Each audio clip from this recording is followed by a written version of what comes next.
Cinema తర్వాత నాని దర్శకుడు Srikanth Odela combination లో ది పారడైజ్ అనే కొత్త సినిమా రా స్టేట్మెంట్ పేరుతో విడుదలైంది. పక్షి జాతిలో అందరూ చులకనగా చూసేది కాకులని. అలా కాకుల్లానే అణిచివేతకు గురైన ఓ జాతి కథను ఈ సినిమాలో చూపించబోతున్నట్లు శ్రీకాంత్ క్లారిటీ ఇచ్చేశాడు. ఇక్కడ మెయిన్ ట్విస్ట్ ఏంటంటే ఈ జాతికి నాయకుడు ఒక వేశ్యాకు పుట్టినవాడు. 2 జట్లలో అరవీర భయంకరమైన లుక్ లో నాని మేకోవర్ డిఫరెంట్ గా ఉంది.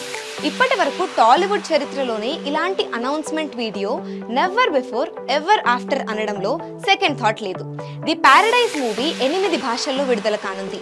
తెలుగుతో పాటు హిందీ, తమిళ్, కన్నడ, మలయాళం, బెంగాలీ, ఇంగ్లీష్, స్పానిష్ లలో విడుదల కానుంది. స్పానిష్ లో డైరెక్ట్ గా విడుదల కానున్న తొలి సినిమాగా పారడైజ్ నిలవనుంది.